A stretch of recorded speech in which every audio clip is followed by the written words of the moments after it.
ஆண்டவராக இயேசு கிறிஸ்துவின் நாமத்தினாலே மீண்டும் இந்த சண்டே ஸ்பெஷல் வழியாக உங்களை சந்திப்பதில் மிகுந்த சந்தோஷம். இன்றைக்கி நம்ம எதுலேருந்து பார்க்க போகிறோம்னா 1 கொரிந்தியர் 12ஆம் அதிகாரம் 10வது வசனத்திலேருந்து பார்க்க போகிறோம். நான் அந்த வசனத்தை வாசிக்கிறேன். 1 கொரிந்தியர் 12:10. வேறொருவனுக்கு அற்புதங்களை செய்யும் சக்தியும், வேறொருவனுக்கு தீர்க்க தரிசனம் உரைத்தலும், வேறொருவனுக்கு ஆவிகளை பகுத்தறிதலும், வேறொருவனுக்கு பற்பல பாஷைகளை பேசுதலும், வேறொருவனுக்கு பாஷைகளை வியாக்கானம் பண்ணுதலும் அளிக்கப்படுகிறது. இந்த வசனத்தில் தான் நாம் இன்றைக்கி கொஞ்சம் நேரம் வசனத்தை தியானிக்க போகிறோம். நாம் கண்களை மூடுவோம். சர்வ வல்லமையுள்ள எங்கள் தகப்பனே, இந்த அருமையான நேரத்திற்காக உமக்கு ஸ்தோத்திரம். வேத வாக்கியங்களை அறிந்து கொள்ளும்படி எங்கள் இருதயங்களை திறந்தருளுங்கப்பா. நீங்கள் பேசுங்க, நீங்கள் இடைப்படுங்க. உங்களுடைய வார்த்தைகள் எங்கள் மத்தியில் கடந்து வரட்டும். நீர் மாத்திரம் மகிமைப்படுவீராக. ஆண்டவரே, இது அநேகருக்கு பிரோஜனமாக இருக்க கர்த்தர் கிருபை பாராட்டும். எங்கள் ஆண்டவர் இயேசுவின் நாமத்தில் பிதாவே, ஆமென். 1 கொரிந்தியர் 12:10 சொல்கிறது. அது முக்கியமாக ஒரு வரத்தை குறித்து நான் உங்களோடு கூட பேச விரும்புகிறேன். என்ன அப்படின்னு கேட்டிங்கன்னா, 10வது வசனத்தில் வேறு ஒருவனுக்கு அந்த ஆவிகளை பகுத்தறிதலும் அப்படின்னு இருக்கு. குறிப்பாக வரங்களை குறித்து நாம் பார்க்கும்போது, இந்த வரங்கள் எதற்காக அப்படின்னு நம்ம பார்க்கணும். குறிப்பாக வரங்கள் இதில் 9 வரங்கள் இருக்குது. அந்த 9 வரத்தை 3 பகுதிகளாக பிரிக்கலாம். சரிங்களா? ஒன்று பேசுகிற வரம் அப்படின்னு ஒன்று குறிக்கலாம். ஒன்று அற்புதங்களை செய்கிற வரம் அப்படின்னு குறிக்கலாம்.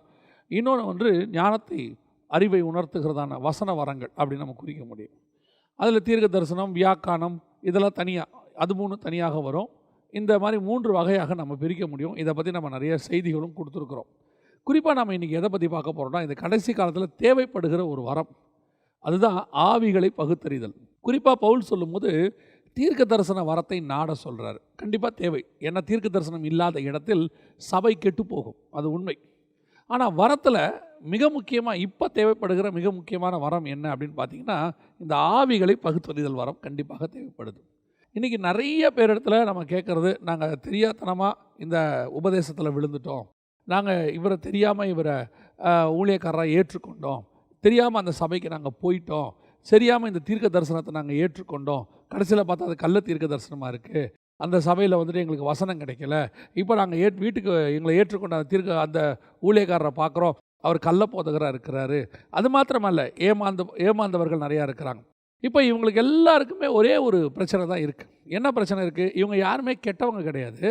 இவங்க யாருமே ஒரு சில விஷயங்களை அறியாதவர்கள், அவ்வளோதான். அறியாமல் ஏமாந்தவங்க தான் இவங்க எல்லாரும்.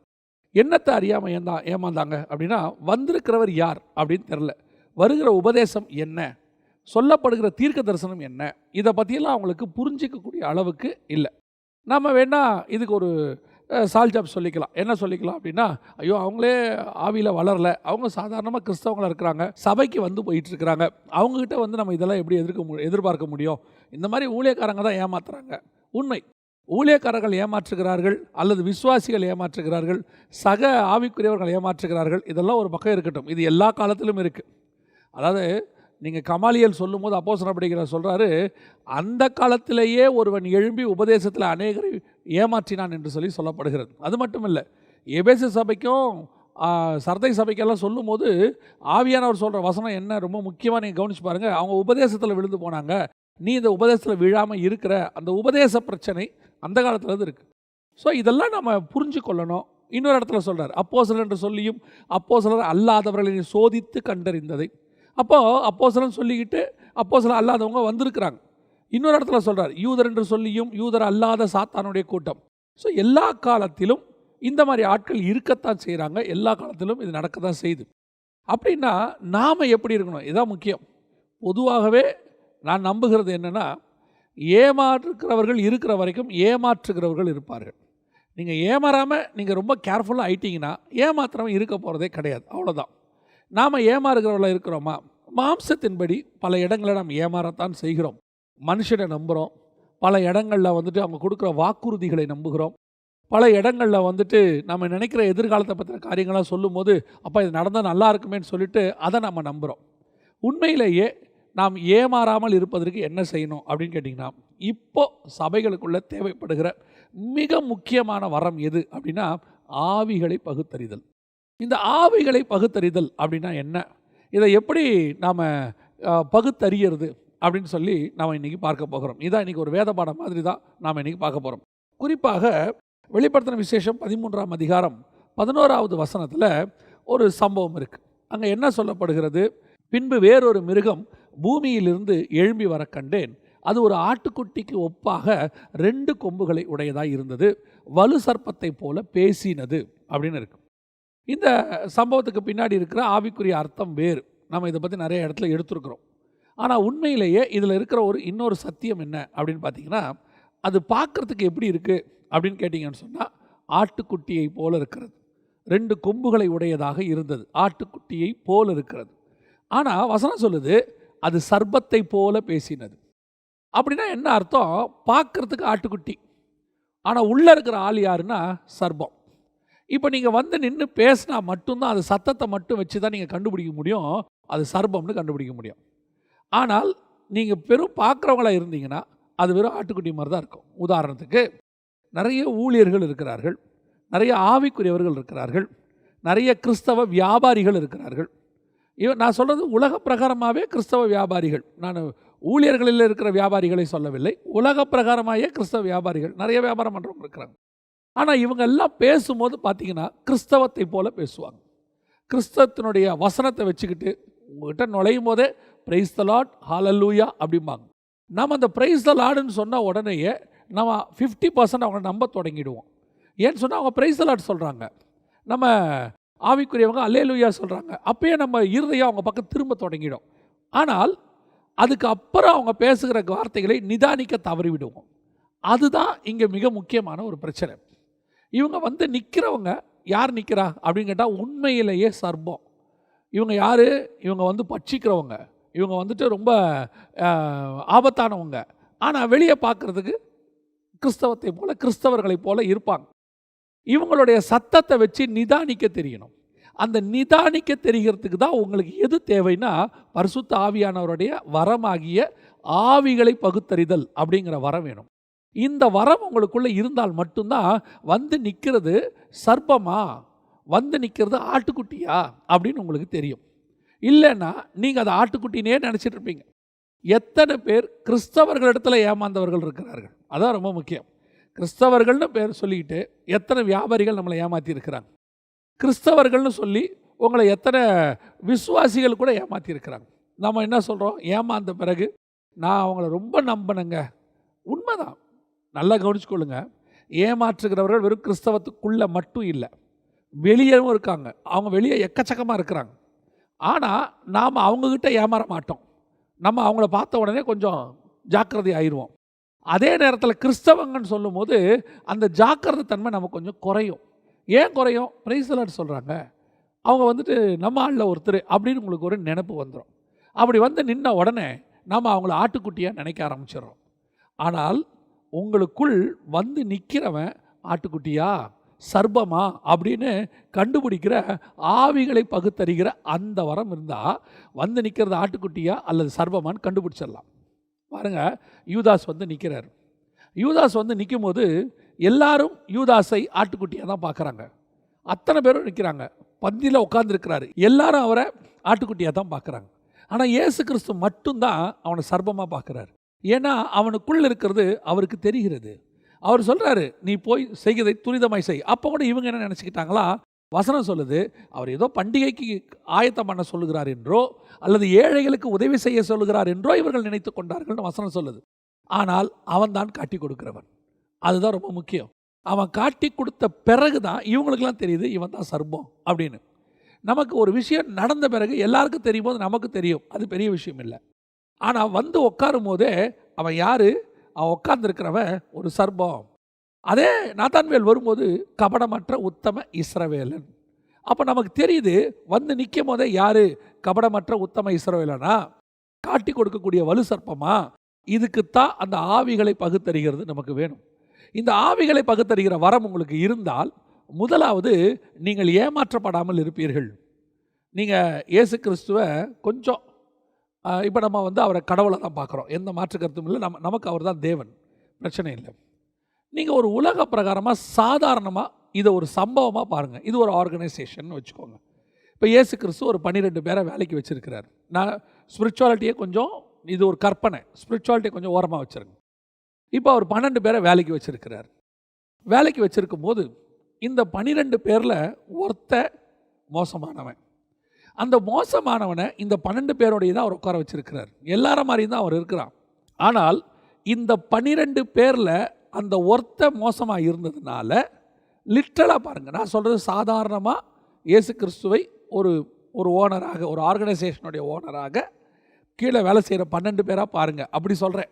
நீங்கள் அப்போஸ்தலர்கள், ஸ்பிரிச்சுவாலிட்டி, அவர் தேவன், அதெல்லாம் உண்மை. அதில் நான் ஒரு கற்பனைக்காக சொல்கிறேன். இப்போ பாருங்கள், ஒரு ஆர்கனைசேஷனை நம்பி சேர்த்தாச்சு.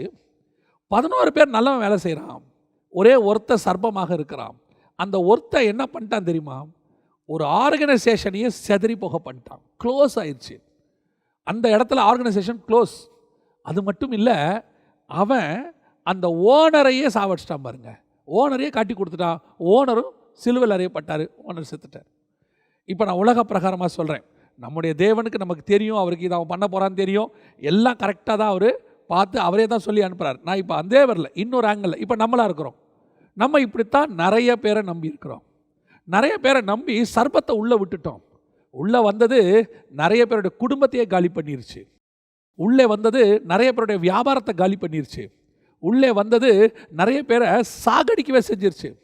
அவன் பண்ணதனுடைய விளைவு வியாபாரம் நஷ்டமாகி குடும்பம் பிரிஞ்சு போய் கடைசியில் தற்கொலை பண்ணி செத்தவங்களாக இருக்காங்க. உள்ளே கொஞ்சம் டீப்பாக உள்ளே ஆராய்ச்சி பாருங்கள். அவங்க யாராவது ஒருத்தனை நம்பி வீட்டுக்குள்ளே விட்டுருப்பாங்க. அப்படி வீட்டுக்குள்ளே விட்டு நடுத்தருவுக்கு வந்தவங்க நிறைய பேர் இருக்கிறாங்க. ஏன் அவங்க விட்டாங்க? நம்பினாங்க. நம்பிக்கை யார் மேலே? சர்பத்தின் மேலே. ஆனால் வந்து நின்னது ஆட்டுக்குட்டியின் போர்வையில். இதுக்கு தான் நீங்கள் கேர்ஃபுல்லாக இருக்கணும்னு நான் சொல்கிறேன். உங்களை சுற்றிலும் நிறைய சர்ப்பங்கள் இருக்கிறது. நீங்கள் அதை ஆட்டுக்குட்டிகள் என்று நினைத்து கொண்டிருக்கிறீர்கள். ஏமாற்றப்பட்ட பிறகு உணர்வடைகிறதுல பிரயோஜனமே கிடையாது. அதுக்கப்புறம் நீங்கள் ஏமாந்து எல்லாம் போன பிறகு கர்த்தர் பார்த்துக்கொள்வார். அதில் எந்த மாற்று கருத்தும் இல்லை. தப்பு செஞ்சவனுக்கு நியாய தீர்ப்பு கொடுப்பாரு. அப்படி நீங்கள் ஏமாற்றப்பட்டவர்களுக்கு கர்த்தர் கிருபை உள்ளவராக இருக்கிறாரு. தாழ்த்தப்பட்டவனுக்கு அல்லது ஏமாற்றப்பட்டவனுக்கு, எளியவனுக்கு, அதெல்லாம் எந்த மாற்று கருத்தும் இல்லை. ஆண்டவரே என்ன தெரியுமா சொல்கிறாரு? நீங்கள் புறாக்களை போல கபடற்றவர்களாயும் இருங்க, அதே வேளை சர்பத்தை போல வினா உள்ளவர்களாயும் இருங்க, கேர்ஃபுல்லாக இருங்கன்றார். இன்றைக்கி நம்ம அப்படி இருக்கிறோமா? எல்லாரையும் நம்பி நம்பி நம்பி ஒரு தடவைக்கு 2 தடவை 2 தடவைக்கு ஒருத்தர் என்கிட்ட சொன்னார், நான் 3 தடவை வெளிநாட்டுக்கு போகிறதுக்கு ஏஜென்ட்டுக்கிட்ட பணம் கொடுத்து ஏமாந்துட்டேன். ஒரு தடவை ஏமாந்தேங்கிறது நியாயம், 3 தடவை நான் ஏமாந்துட்டேன். முதல் தடவையிலே எக்ஸ்பீரியன்ஸ் வர வேண்டாமா? பார்க்கும் போதே தெரிய வேண்டாமா இவன் ஏமாத்துவானா ஏமாற மாட்டானா? சிலர் பேசுகிறத வச்சு. எனக்கு ஒரு தாயாரை தெரியும். அந்த தாயாரோடு கூட நான் பழகின நாட்களில் அவங்கக்கிட்ட கற்றுக்கிட்ட ஒரு விஷயம் என்ன அப்படின்னு கேட்டிங்கன்னா, ஒரு மனுஷன் பேசும்போதே அந்த மனுஷனை குறித்து ஒரு 50% அவங்க சொல்லிடுவாங்க. தீர்க்க தரிசனம்லாம் கிடையாது. அவங்க சொல்லுவாங்க, இவன் பேச்சே சரியில்லடா, ஆனால் அவங்க நல்லா பேசிகிட்டு இருப்பாங்க உட்காந்து. இது எத்தனையோ பெரியவங்களுக்கு அனுபவத்தில் வருது. 50 வருஷம் 60 வருஷத்தில் அனுபவத்தில் வருது. அவங்க என்ன பண்ணுறாங்க, ஏது பண்ணுறாங்க அப்படின்னு சொல்லி. சமீபத்தில் கூட ஒரு அரசியல் தலைவரை குறித்து கேள்விப்பட்டேன். ஒரு சம்பவம் நடந்துச்சு. அந்த சம்பவத்தை பற்றி சொல்லும்போது, இந்நேரம் அவர் மட்டும் இருந்திருந்தார்னா இதை வேறு மாதிரி ஹேண்டில் பண்ணியிருப்பார். காரணம், அவருக்கு இருக்கிற அனுபவமே வேறுனாங்க. இது அனுபவத்தில் வருவது. அந்த பார்த்த உடனே ஒருத்தர் நல்லா பேசுவான், இல்லை இவங்ககிட்ட ப்ராப்ளம் இருக்குது. அவன் வார்த்தைகளை வச்சே கண்டுபிடிப்பாங்க. ஒரு சிலர் பார்வைகளை வச்சு கண்டுபிடிப்பாங்க. ஒரு சிலர் அவனுடைய ஆக்டிவிட்டீஸை வச்சு கண்டுபிடிப்பாங்க. ஆனால் உள்ளுக்குள் இருக்கிறது சர்ப்பமானு கண்டுபிடிக்கணும்னா உனக்குள் இந்த வரம் கண்டிப்பாக அவசியம். கர்த்தர்கிட்ட கேளுங்க, ஆண்டவரே எனக்கு இந்த வரத்தை கட்டளையிடுங்க. ஏன்னா இங்கே இருக்குது, அவனுக்கு பகிர்ந்து அளிக்கிறாருன்னு இருக்கு. இது உங்கள் வாழ்க்கையின் நன்மைக்காக கேளுங்க, இது உங்களுக்காக கேளுங்க, அநேகருக்கு பிரயோஜனமாக கேளுங்க. சபையில் இப்படிப்பட்டதான சர்ப்பத்தை நீங்கள் வெளில விட்டுட்டிங்கன்னா என்ன ஆகும்? ஒவ்வொரு ஊழியக்காரனுக்கும் இந்த வரம் அவசியம். இந்த கடைசி காலத்தில் நிறைய ஊழியக்காரங்களை பொறுத்த வரைக்கும் இன்னசென்ட்டாக இருக்கிறார்கள். நான் பார்த்த ஒரு சில ஊழியர்களை பார்க்கிறேன். இன்னசென்ஸ் என்ன? இன்னசென்ட் யார் எந்த எதை சொன்னாலும் நம்பக்கூடியதான ஒரு சுபாவம். நம்பி அது இடம் வாங்குறதுலையாக இருக்கட்டும், ஒரு இன்ஸ்ட்ருமெண்ட்ஸ் வாங்குறதுலையாக இருக்கட்டும், அல்லது வந்துட்டு வேறு ஏதோ ஒன்றில் கொண்டு போயிட்டு பணத்தை கொடுக்கறதுலையாக இருக்கட்டும், அவங்க சொன்னாங்கன்னா உடனே நம்பி கொடுக்கறது. கொடுத்துட்டு அவங்க ஏமாற்றப்படுறாங்க. ஏமாற்றப்பட்ட பிறகு புலம்புறது, இவங்க இப்படி ஏமாற்றுவாங்க நான் எதிர்பார்க்கவே இல்லை, நான் ரொம்ப நம்பினேன். அவங்க கூட பார்க்குறதுக்கு ஊழியக்காரங்க மாதிரி தான் இருந்தாங்க, கிறிஸ்தவங்க. எஸ், ஏன் அவனை பார்த்தோட உனக்கு தெரியல? அவன் ஏமாத்துகிறவன் உனக்கு பார்த்தோன்னே ஏன் தெரியலனா, உங்ககிட்ட மிஸ் ஆகிறது என்னது? அந்த வரம். அந்த வரத்தை கேளுங்க. நீங்கள் அந்த வரத்தை கேட்டு பாருங்கள். நீங்கள் உட்காந்து அந்த ஆள்கிட்ட பேசும்போதே ஆவியானவர் உணர்த்துவார். ஆவியானவர் உணர்த்துறதுக்கு பல வழி இருக்குது. இப்போவும் சொல்கிறேன், எனக்கு ஆண்டவர் சொல்கிறத சொல்வேன். சிலரோடு உட்காந்து பேசும்போது ஆண்டவர் ஒரு விதமான எரிச்சலை உண்டாக்குவார். அவங்களோட உட்காந்து பேசிட்டே இருக்கும்போது ஒரு இரிட்டேஷனாக இருக்கும், ஸ்பிரிட்டில் இரிட்டேஷனாக இருக்கும். இப்படி யோசிச்சிட்டே இருப்பேன், ஏன் இவங்க உட்காந்து இப்படி பேசிகிட்டு இருக்கிறாங்க. ஒரு சிலரோட பேசும்போது அழகாக ஆண்டவர் உணர்த்துவார். அவங்க வெறும் உலக பிரகாரமாக மட்டும் பேசிக்கிட்டு இருப்பாங்க. அவங்கக்கிட்ட ஸ்பிரிச்சுவாலிட்டிக்கு வேலையே இருக்காது. அவங்க பேசுகிறதெல்லாம் பணத்தை பற்றி, எதிர்காலத்தை பற்றி, எதை வாங்கலாம், எதை விற்கலாம், இதை பற்றி மட்டும் பேசுவாங்க. பேசிக்கிட்டே இருக்கும்போது ஆண்டவர் சொல்வார், அவங்ககிட்ட உட்காராத, நீ எந்திரிச்சு போ, உன் ஸ்பிரிச்சுவல் லைஃபுக்கு அவன் பாதிப்பை உண்டாக்குவான். ஒரு சிலர் மாம்சத்தை குறித்து அதே வேளையில் ஒரு சிலரோடு நீங்கள் பிரயாணம் பண்ணும்போது பார்த்தீங்கன்னா ஒன்லி ஸ்பிரிச்சுவாலிட்டி, ஆவிக்குரிய விதத்தை மட்டும் பேசுவாங்க. அவங்க பேசும்போது உங்கள் ஆவியில் ஒரு களி கூறுதல் இருக்கும். அவங்க பேசும்போது உங்கள் இருதயத்துக்குள்ள ஒரு சந்தோஷம் இருக்கும். அவங்க பேசும்போது ஒரு விதமான தேவனுடைய பிரசன்னம் உங்களை மூடும். உங்களை அறியாமலே நீங்கள் ஆவியில் சந்தோஷப்பட ஆரம்பிப்பீங்க. அதுதான் உங்களுக்குள்ள இருக்கிற ஆவியானவர் உணர்த்துகிறதான சுபாவங்கள். இதெல்லாம் உங்களுக்கு இருக்கும். ஏன் அவங்கள நீங்கள் சொல்கிறீங்களே, ஒரு சிலரை எனக்கு என்னமோ தெரியலங்க, அவங்கள பார்த்தாலே பிடிக்கல. சம்டைம்ஸ் ஆவியானவர் உணர்த்துவார் உங்களுக்கு. எல்லாரையும் உங்களுக்கு பிடிக்கலன்னா அது தப்பு, நான் அதை சொல்ல வரல. ஒரு சிலரை பார்க்கும்போது மாத்திரம் உங்களுக்குள்ள ஒரு ஸ்பிரிட்டில் ஒரு ஃபீல் வரும். அதான் ஆவியை பகுத்தறிகிற வரத்தை ஆண்டவர் கொடுத்திருக்கிறார். முதலாவதாக நீங்கள் புரிந்து கொள்ள வேண்டும், இந்த மாதிரி ஆட்டுக்குட்டியின் தோலை போர்த்தி கொண்டு சில சர்ப்பங்கள் வரும். இப்போ பாருங்கள், யோவான் ஸ்நானகனை பார்க்க எல்லாருமே வராங்க, ஞானஸ்நானம் எடுக்க வராங்க, நிறைய பேர் வராங்க. வரும்போது அத்தனை பேரையும் அவன் பார்த்துக்கிட்டே நிற்கிறான். எத்தனை பேர் எப்படி வரான் தெரியுமா? இவெல்லாம் சர்பத்தினுடைய சுபாவத்தோடு வரான். சரி, எடுத்து வச்சுப்போம், ஞானஸ்நானத்தை எடுத்து வச்சுப்போம், எதுக்கு இந்த மாதிரி பிரச்சனை வருதுங்கிறான், எதுக்கு இருந்தாலும் எடுத்து வச்சுப்போம், நாளைக்கு நல்லா ஆனாலும் சரி போன. இது விரியன் பாம்பு குட்டிகள். விரியன் பாம்பு குட்டின்னு அவன் தான் சொல்கிறான். அதே நேரத்தில் இயேசு கிறிஸ்து நடந்து வர்றார். இப்போ இயேசு கிறிஸ்து வரும்போது மாத்திரம் எப்படி அவனுக்கு உலகத்தின் பாவத்தை சுமந்து இருக்கிற தேவ ஆட்டுக்குட்டின்னு தெரியுது? இவ்வளோ பேரை பார்க்கும்போது சர்பத்தின் குட்டின்னு தெரிகிற அவனுக்கு அந்த இடத்துல ஒருத்தரை பார்க்கும்போது மட்டும் எப்படி அது ஆட்டுக்குட்டின்னு தெரியுது? இதுதான் ஆவிகளை பகுத்தறிது. அங்கே வர்றவங்களுக்கு இயேசுக்கு ஒன்றும் பெரிய வித்தியாசம்லாம் கிடையாது. இயேசு ஒன்றும் எல்லாரை விட டிஃப்ரெண்ட்டாக வான தூதர்கள் சேனையோடு கூட 24 மூப்பர்கள் வணக்கமாய் விழுந்து 4 ஜீவன்கள் அவரை போற்றி பாட அவர் நடந்து வந்தாரா? அப்படிலாம் கிடையாது. Very casual. அத்தனை பேர் எப்படி வந்தானோ அப்படி தான் இயேசு வந்தார். இன்னும் சொல்ல போனால் நிறைய அதிகாரிகள் வரும்போது ரொம்ப படடவமாக வந்திருப்பாங்க. பரிசேயர் சதுசேயர் வரும்போது வேறு மாதிரி வந்திருப்பாங்க. இவர் ரொம்ப கேஷுவலாக ஒரு சாதாரணமான மனுஷனாக வராரு. ஆனால் அவரை பார்த்தோன்னே ஆவியில் சொல்கிறான், இதோ உலகத்தின் பாவத்தை சுமந்து இருக்கிற தேவாட்டுக்குட்டி. இதுதான் ஆவியை பகுத்தறிகிற வரம். இது இப்போ கடைசி காலத்தில் சபைகளில் அவசியம் தேவைப்படுகிறது. ஊழியக்காரர்களுக்கு கண்டிப்பாக தேவைப்படுகிறது. இந்த ஊழியக்காரர்கள் கண்டிப்பாக இந்த வரத்தை கர்த்தர்கிட்ட கேளுங்க. ஏன்? சபையில் வரக்கூடிய ஆத்மாவாக இருக்கட்டும், வரக்கூடிய காணிக்கையாக இருக்கட்டும், இதெல்லாம் கர்த்தர் உங்களுக்கு கொடுக்கறது. இதெல்லாம் ஆண்டவர் விலையேற பெற்றதாக உனக்கு தரார். ஆத்மா அவருடைய ரத்தத்தால் சம்பாதிக்கப்பட்டது, உங்களை நம்பி தராரு. நீங்கள் சில பாம்பு குட்டியை உள்ளே ஏற்றிடுறீங்க, அது கொண்டு போயிடுது. நீங்கள் என்ன சொல்கிறீங்க?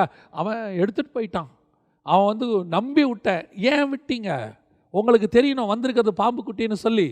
நீங்கள் விட்டுட்டு அதுக்கப்புறம் ஆண்டவர்கிட்ட போய் முறையிடுறது வேறு விஷயம். ஆனால் நீங்கள் ஏமாந்ததுக்கு பார்த்தீங்களா, விட்டுட்டீங்க பார்த்தீங்களா, அதுக்கு நீங்கள் கணக்கு கொடுக்கணுமே. எப்படி அந்த ஆட்டுக்குட்டியை நீங்கள் அந்த சர்பத்தின் கையில் கொடுத்துருப்பீங்க? அப்போ நீங்கள் ஒரு ஊழியக்காரனையோ அல்லது யாரையோ வீட்டுக்குள்ளே ஏற்றும் போது you must be very careful. அதையும் தாண்டி உங்களுக்கு ஆண்டவருக்கு ஆஃபரிங் கொடுக்குறாரு, பணம் கொடுக்குறாரு. அது சபையில் ஒவ்வொருத்தரும் கொண்டு கொடுக்க வைக்கிறார் ஆண்டவர்.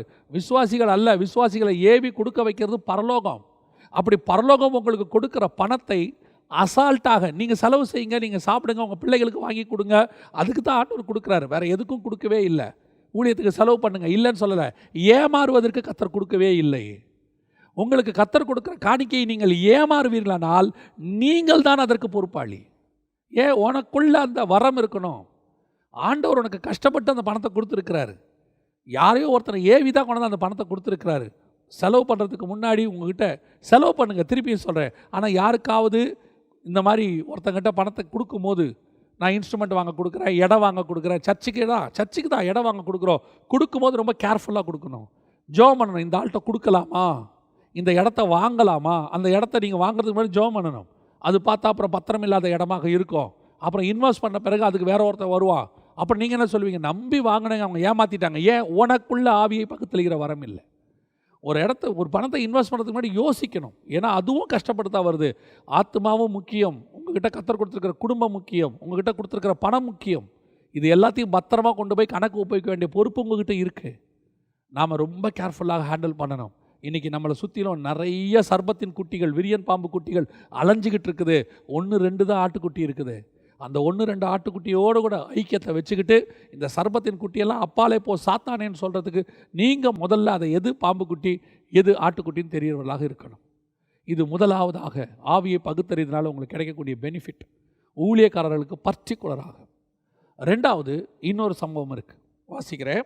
மத்தேயு சுவிசேஷம் 7ஆம் அதிகாரம் 15வது வசனம். கள்ள தீர்க்கதரிசிகளுக்கு எச்சரிக்கையாயிருங்கள், அவர்கள் ஆட்டுத்தோலை போர்த்தி கொண்டு உங்களிடத்தில் வருவார்கள், உள்ளத்திலோ அவர்கள் பட்சிக்கிற ஓநாய்கள். இது 2வது சம்பவம், நல்லா கவனிச்சுக்கொள்ளும். இது யாரை குறிக்குது? கள்ள தீர்க்கதரிசிகள். ஆனால் இது குறிப்பாக யாருக்கு? பர்டிகுலராக. போன விஷயம் பர்டிகுலராக ஊழியர்களுக்கு, இது பர்டிகுலராக விசுவாசிக்கு. அவங்க யார்?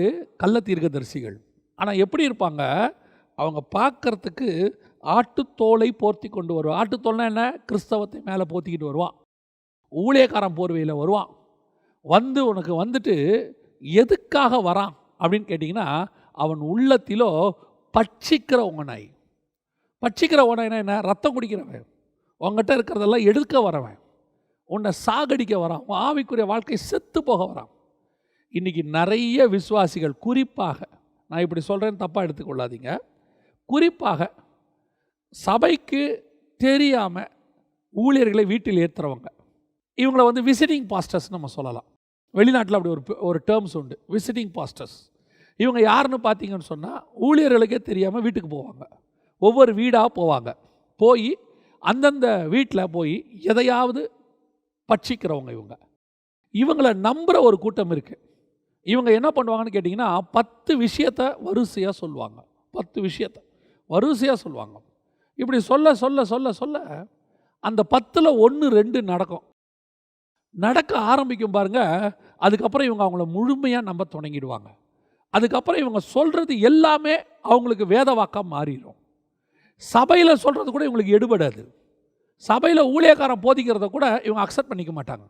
நேராக போய் அந்த கள்ள தீர்க்கதரிசிக்கிட்ட, எங்கள் பாஸ்டர் இப்படியெல்லாம் சொல்கிறார் அப்படின்னு சொல்லுவாங்க. உடனே அவர் என்ன சொல்லுவான் தெரியுமா? அவன் பட்சிக்கிற ஓநாய். நல்லா தெரிஞ்சுக்கொள்ளுங்க, எந்த ஒரு ஊழியமும் சில முக்கியமான அடிப்படை தகுதிகளை கொண்டதாக இருக்கணும். நம்பர் 1, உன்னை இயேசு பக்கம் திருப்புறதாக இருக்கணும். அதுதான் ஃபஸ்ட். உன்னை இயேசுவை தெரிவிக்கிறதாக இருக்கணும்.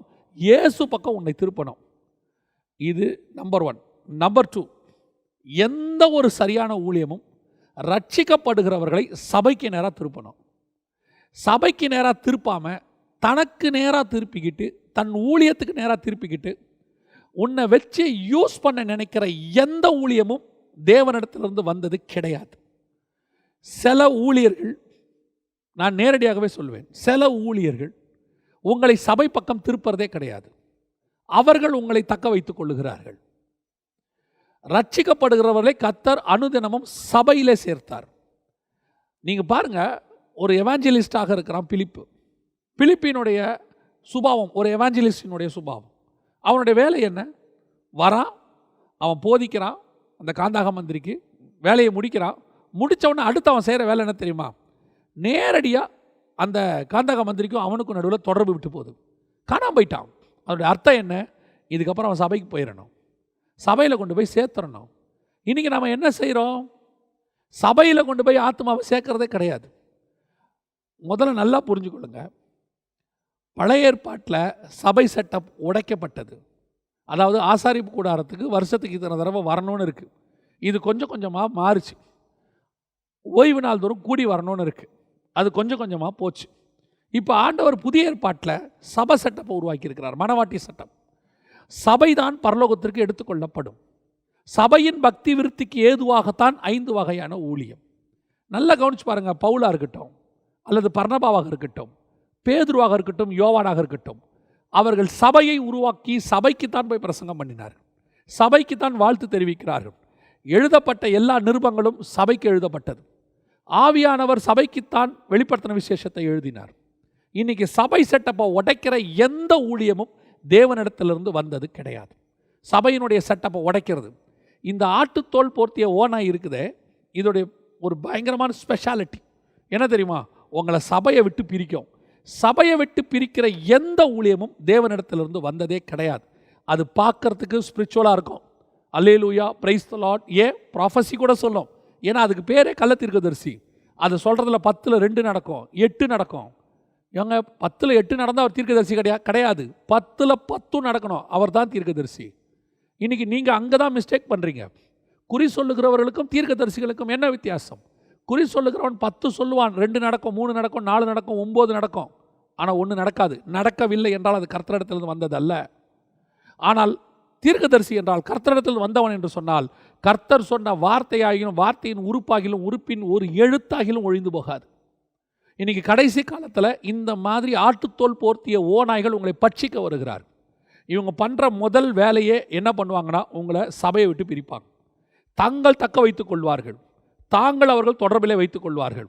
அவங்களுடைய ஆவிக்குரிய வாழ்க்கைக்கு நான் தான் பொறுப்புன்ற மாதிரி உருவாக்கிடுவாங்க, மாயையை உருவாக்கிடுவாங்க.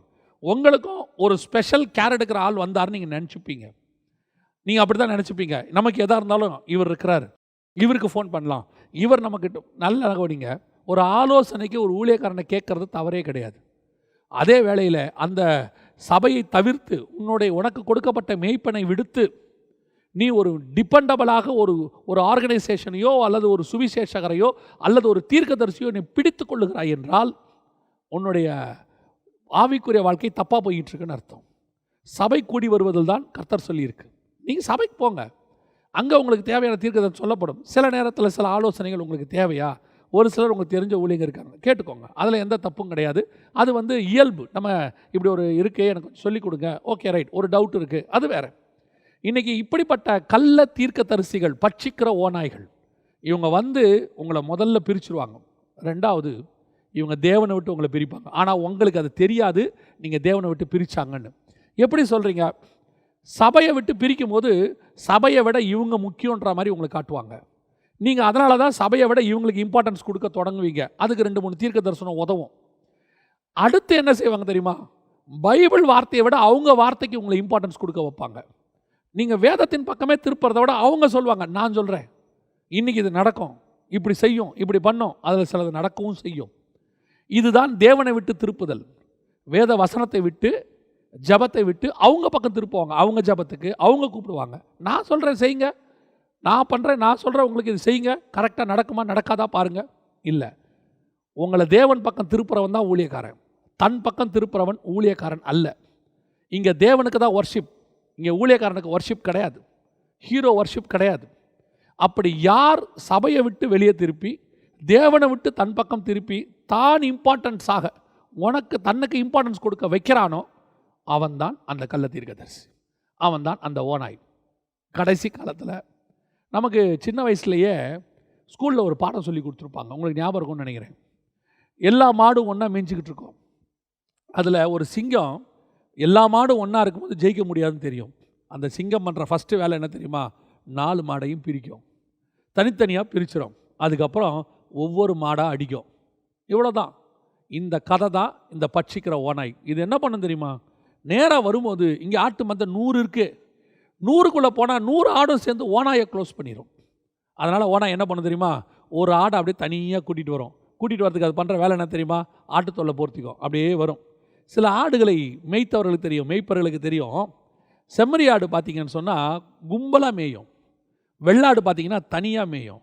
இந்த வெள்ளாட்டை ஈஸியாக நீங்கள் கூட்டிகிட்டு போயிடலாம் தனியாக, ஏன்னா அது தனித்தனியாக தான் மேயும். ஆனால் ஒரு வெள்ளாட்டை வச்சுக்கிட்டு மொத்த செம்மறி ஆட்டை கூட்டு வந்துடும். காரணம், அந்த ஒரு ஆட்டுக்கு முன்னாடி எல்லா ஆடும் வரும், ஆனால் எல்லா வெள்ளாடும் ஒரு ஆட்டுக்கு பின்னாடி வராது.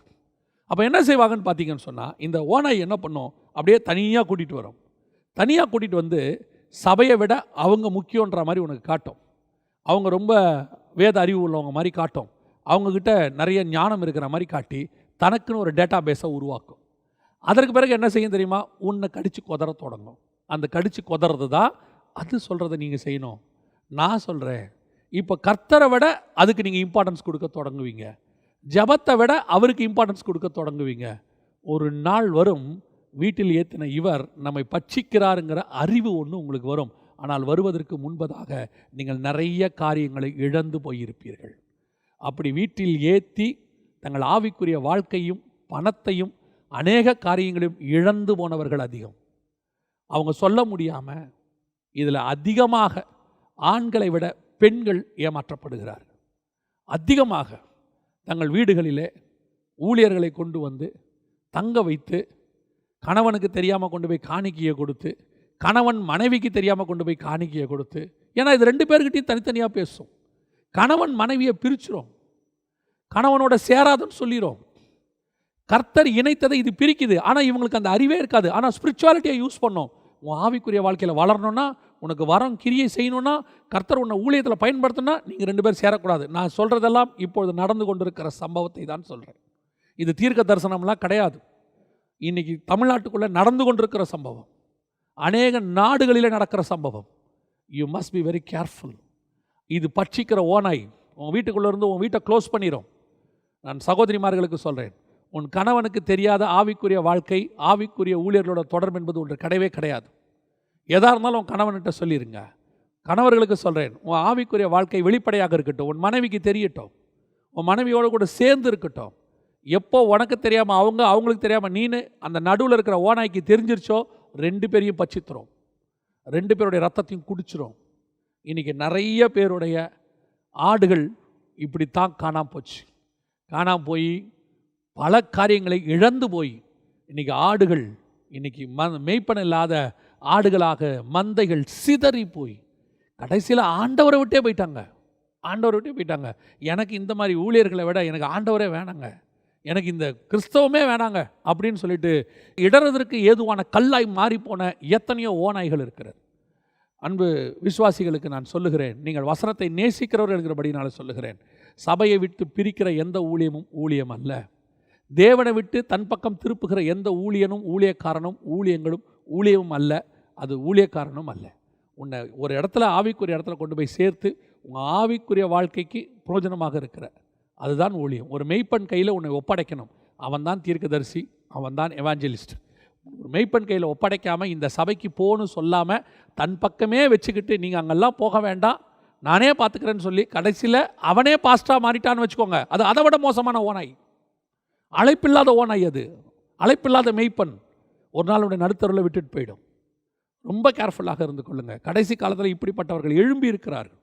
அதனால தான் உங்களுக்கு எச்சரிப்பாக சொல்கிறேன், இவர்களை தெரிந்து கொள்வதற்கு உங்களுக்கு மிக முக்கியமாக இந்த பகுத்தறிகிற வரம் வேணும்.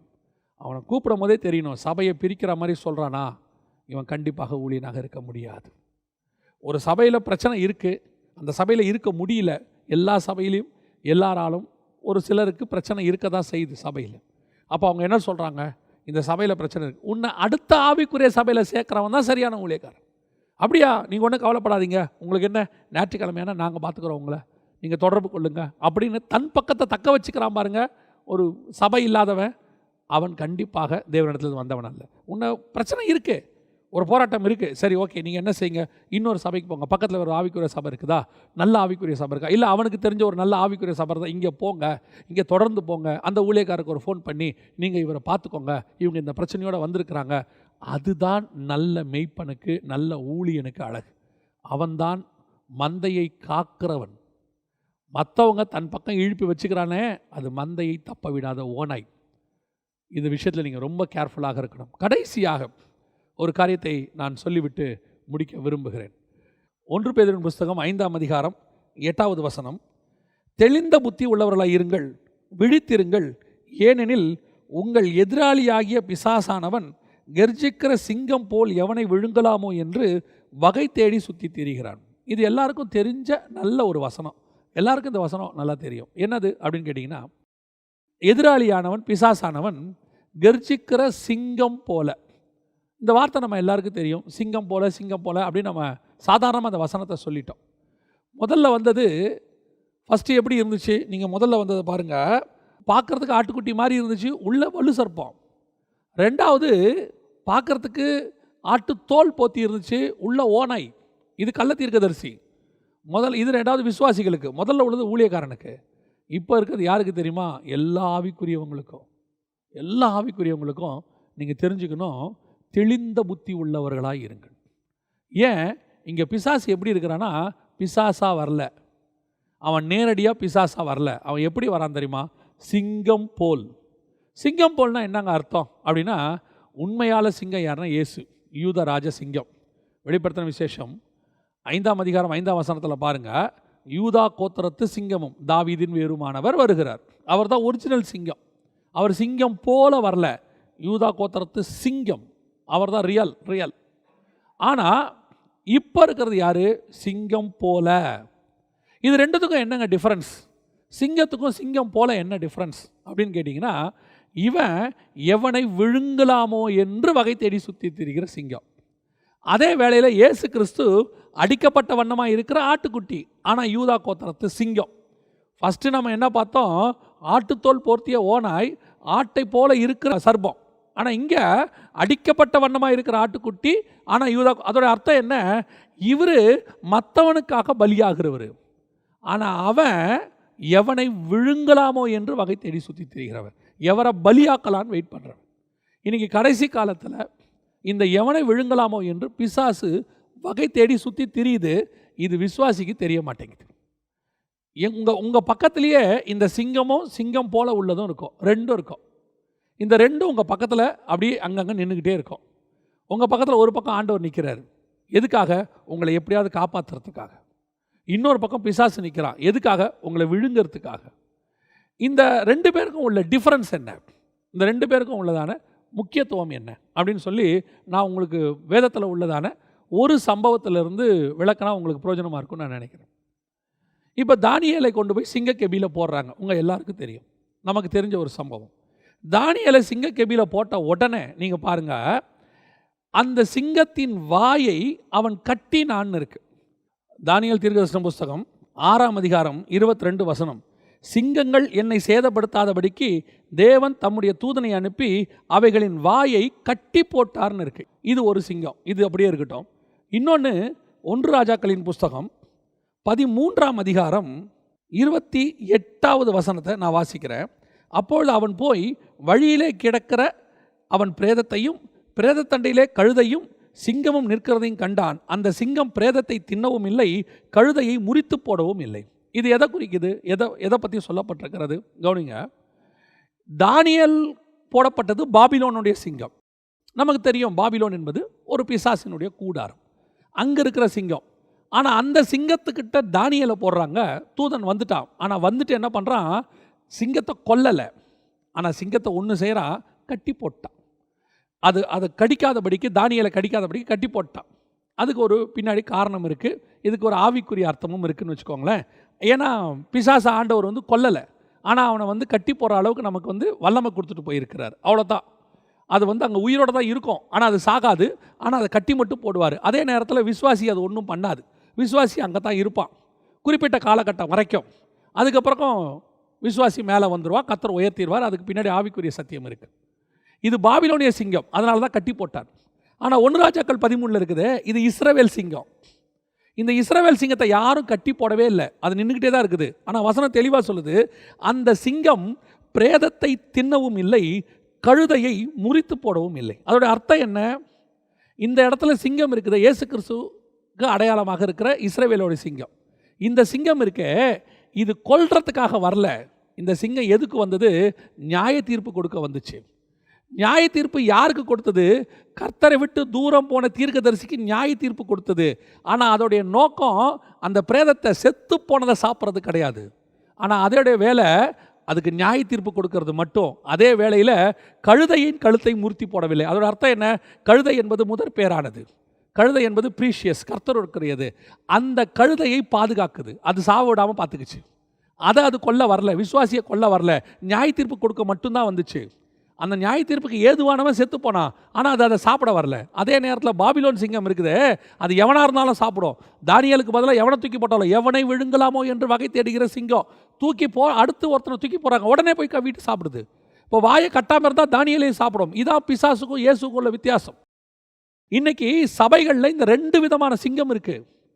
ஒன்று எல்லாரையும் பட்சித்து கடித்து கொதறுகிற சிங்கம், இன்னொன்று நியாய தீர்ப்புக்கென்று கடினமாய் பேசுகிற சிங்கம். இது கொல்லாது. இது எதுக்கு நிற்குது? அந்த கழுதையின் கழுத்தை முறிச்சு போடாது. இந்த 2 டிஃபரன்ஸ்.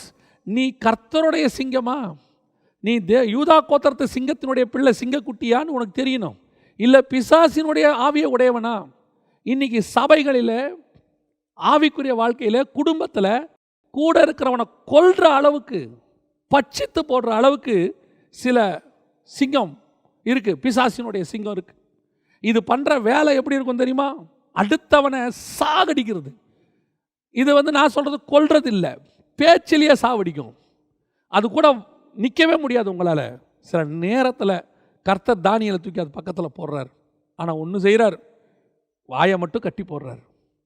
ஆனால் உண்மையான ஒரு ஊழியக்காரன் சபையில் பேசும்போது எல்லாரும் சாகணும்னு பேச மாட்டான், ஆனால் கடினமாக தான் பேசுவான். ஆனால் அந்த கடினத்துக்கு பின்னாடி ஒரு அன்பு இருக்கும்.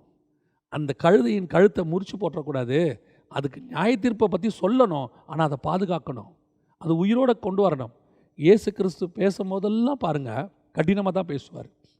அவர் கடினத்துக்கு பின்னாடி இருக்கிறதான அர்த்தம் என்ன தெரியுமா? அவங்கள கொல்லணும்னு கிடையாது, அவங்கள காப்பாற்றணும்.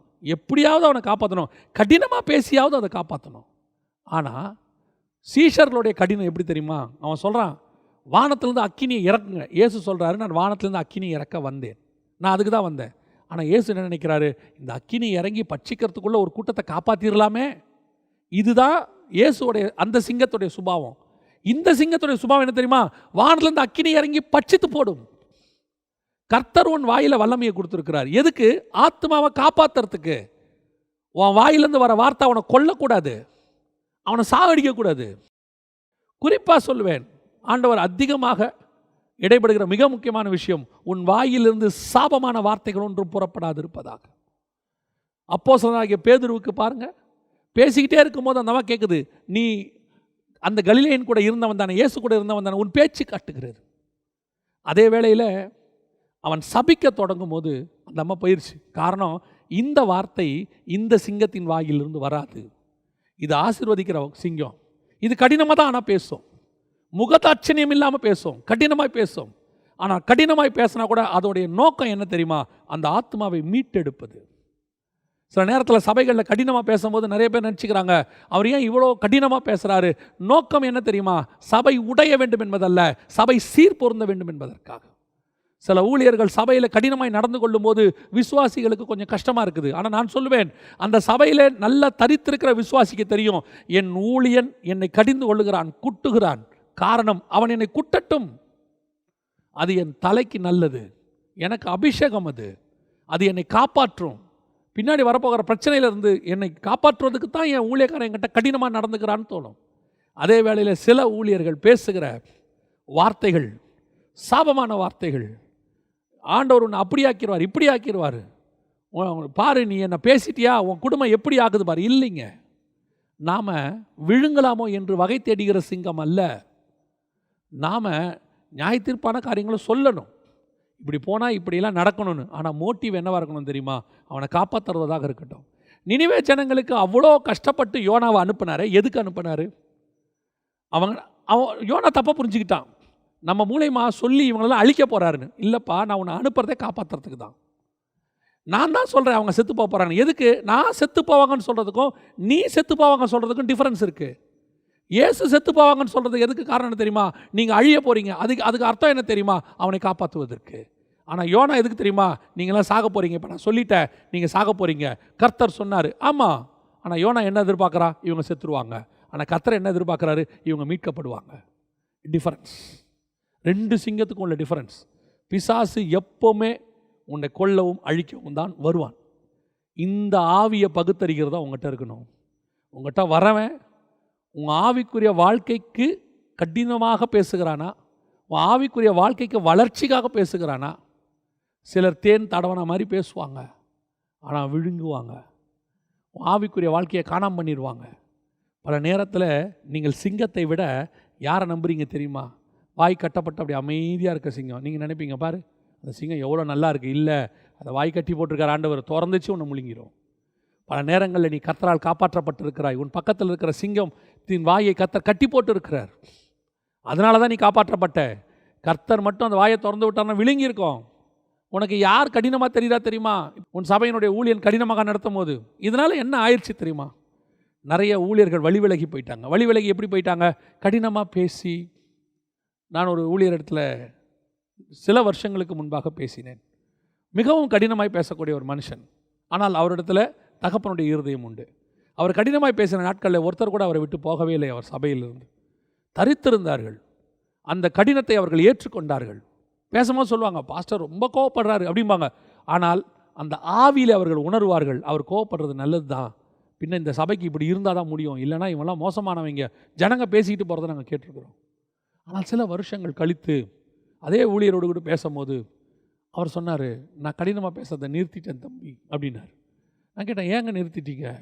நாங்கள்லாம் இன்றைக்கி இப்படி பேசுகிறதுக்கு நீங்கள் தான் காரணம், நாங்கள் தான் சத்தியத்தில் வைராக்கியமாக வரத்துக்கு உங்களெல்லாம் பார்த்து தான் நாங்கள் வந்தோம், ஏன் நிறுத்திட்டீங்க? அப்போ அவர் சொன்னார், ஜனங்க அப்படி பேசும்போது பிரிஞ்சு போயிடுறாங்கப்பா, அவங்க கடினமாக பேசும்போது அவங்க சத்தியத்தில் நிற்க மாட்டேங்கிறாங்க. எதுக்கு? அப்போ அவருக்கு ஜனங்களுடைய ஆத்மாவை விட தன் சபையில் நிறைய ஜனங்கள் இருக்கணுங்கிற ஆசை வந்துருச்சு. ஆத்மா மேலே ஆசை இருக்கிறவன் க்ரௌடு மேலே ஆசைப்பட மாட்டான். 10 இருந்தாலும் 10 பரலோகத்துக்கு போங்கய்யா, என்கிட்ட 25 இருந்தாலும் 25 பரலோகத்துக்கு போகும். ஏன்? என்கிட்ட கொடுக்கப்பட்ட பொறுப்பு எத்தனை ஆத்மா உங்கள்கிட்ட இருக்குன்னு ஆண்டவர் கேட்கவே மாட்டார், எவ்வளோ பரலோகத்துக்கு கூட்டிகிட்டு வந்தேன்னு தான் கேட்பார். அப்போ நான் யார்? நான் கடிப்பேன் ஆனால் காயப்படாது, நான் கடிந்து கொண்டு பேசுவேன் காயப்படாது, அது மீட்கப்படும். சில நேரங்களில் பூனை தன்னுடைய குட்டியை தூக்கிட்டு வரதை நீங்கள் பார்த்துருப்பீங்க, வாயில் கவ்விக்கிட்டு வரும், ஆனால் பூனை குட்டி கத்தவே கத்தாது தெரியுமா? பல்லில் தான் கடிச்சு தூக்கிட்டு வரும், ஆனால் கத்தாது. காரணம் என்ன தெரியுமா?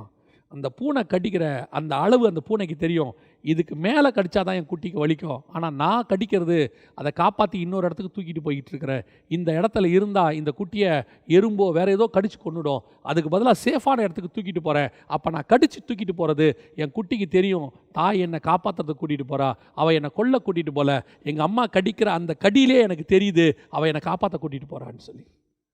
அதே நேரத்தில் ஒரு நாய் வந்து பூனையை கடிக்கும் போது அந்த பூனைக்கு தெரியும், இவன் என்னை கொல்ல பார்க்குறான், இந்த நாய் என்னை கொல்றதுக்காக தான் கடிக்க வந்திருக்குது. இப்போ என் தாய் கவுன கவுக்கும் நாய் கவுன கவுக்கும் டிஃப்ரென்ஸ் இருக்குது. அதுதான் உண்மைப்பன் உன்னை கடிந்து கொள்வதற்கும் ஒரு சிலர் வந்து உன்னை கடிந்து கொள்வதற்கும் உள்ளதான வித்தியாசம். சிலர் சபையை தூர்த்து போடும்படி கடிந்து கொள்ளுகிறார்கள், சிலர் சபையை கட்டும்படி கடிந்து கொள்ளுகிறார்கள். 2 சிங்கமும் இருக்கு, ஒன்று சிங்கம், இன்னொன்று சிங்கம் போல. நிறைய பேர் அப்படி இருக்கிறாங்க. இந்த 2 பேரை புரிஞ்சிக்கிற அளவு உனக்கு இருக்கணும். அதுதான் ஆவியை பகுத்தறிகிற வரம். 2ம் பார்க்கறதுக்கு சிங்கம் மாதிரி தான் இருக்கும். பாருங்கள், இப்போ இயேசு யூதா கோத்திரத்து சிங்கம் வராரு, ஆனால் அடிக்கப்பட்ட ஆட்டுக்குட்டி மாதிரி இருக்கிறாரு. ஆனால் அவன் வரான், எப்படி இருக்கிறான்? ஆட்டுக்குட்டி மாதிரி இருக்கிறான், உள்ள சர்ப்பம். இந்த பகுத்தறிகிற வரம் இருந்தால் மட்டும்தான் கடைசி காலத்தில் நீயும் சரி, உன் குடும்பமும் சரி, உன் சபையும் சரி பாதுகாக்கப்படுவீர்கள். இல்லை என்று சொன்னால் சிங்கம் உங்களை பட்சித்து போடும். உன் வீட்டுக்குள்ளே பைபிளோட நுழையிற எல்லாருமே சிங்கம் அல்ல, சிங்கம் போல கொஞ்சம் பேர் இருப்பாங்க, நல்லா பேசுவாங்க, உனக்கு ஆறுதலாக இருக்கும், ஆனால் ஒரு நாள் உன்னை கடிக்கிறவர்களாய் மாறுவார்கள்.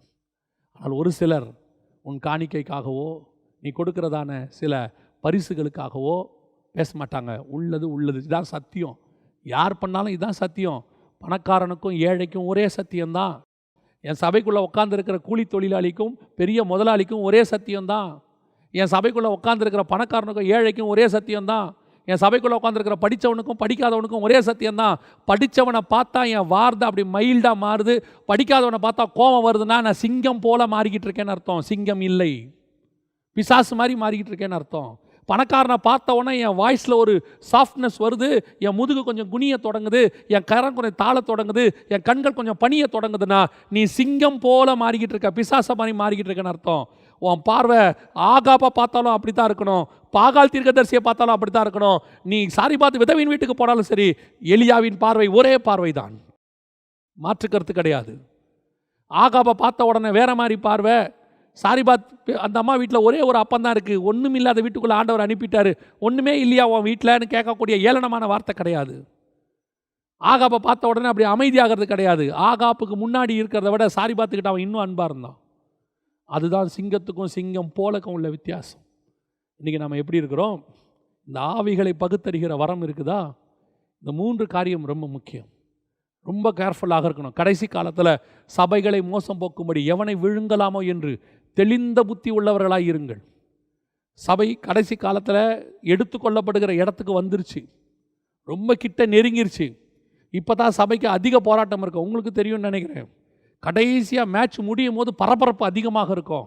யார் ஜெயிக்கணும்னு விட்டு கொடுக்காம போராடுவாங்க. கடைசி ரவுண்டு பாக்ஸிங் பார்த்தீங்கன்னா அனல் பறக்கும் பாருங்கள். காரணம் அந்த ஒரு நிமிஷம் கூட ரொம்ப இம்பார்ட்டன்ட். பிசாசுக்கு தெரியும் கொஞ்ச காலமே இருக்குன்னு. அதை விட நமக்கு தெரியணும் கொஞ்ச காலமே இருக்குது. நமக்கு வாடாத ஜீவ கிரீடம் வந்துக்கிட்டு இருக்குது. நரகத்துக்கு போகிறவனே இவ்வளவு ஆக்டிவாக வேலை பார்க்கும் போது நம்ம இன்னும் ஆக்டிவாக வேலை பார்க்கணும்.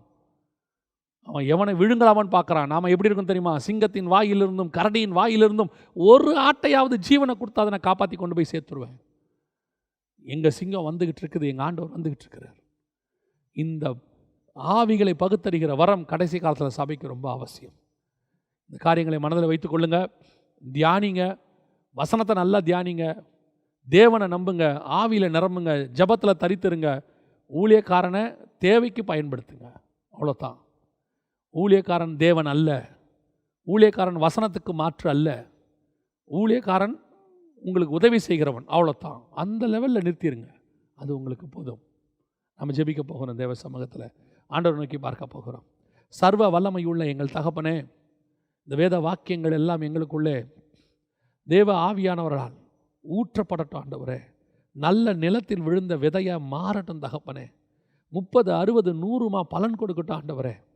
எங்களுடைய ஆடுகளில் ஒன்று கூட ஓநாய்கள் கையிலே சிக்கி விடாதபடிக்கு, எங்கள் ஆடுகளில் ஒன்று கூட சிங்கத்தின் போல இருக்கிற பிசாசின் கையில் சிக்கி விடாதபடிக்கு, எங்கள் ஆடுகள் ஒன்று கூட சர்ப்பத்தின் கையில் சிக்கி விடாதபடிக்கு கர்த்தர் வேலி அடைத்து பாதுகாத்துக் கொள்வீராக. எங்களுக்கு கொடுக்கப்பட்ட இந்த ஆடுகளை, ஊழியத்தை முற்றுமுடிய உண்மையும் உத்தமமாய் செய்து முடிவு பரியந்தம் உங்களுடைய சமூகத்தில் வந்து நிற்க எங்களுக்கு கிருபை பாராட்டும். எங்கள் விசுவாசிகளுக்காய் நாங்கள் செபிக்கிறோம். ஒவ்வொரு குடும்பத்தையும் வேலி அடைங்கப்பா ஆண்டவரே. கள்ள தீர்க்கதரிசிகளுக்கும் கள்ள போதகர்களுக்கும் இது போன்ற ஆண்டவரே பிசாசின் கிரியைகளுக்கும் விலக்கி பாதுகாத்து கொள்ளும். நீங்கள் தான்ப்பா காவல் காக்கிறவர், நீங்கள் தான் அவங்கள பாதுகாத்து கொள்ள முடியும். எங்கள் ஆண்டவர் இயேசுவின் நாமத்தில் ஒப்பு கொடுத்து ஜெபிக்கிறோம் எங்கள் ஜீவனுள்ள நல்ல பிதாவே. ஆமென்.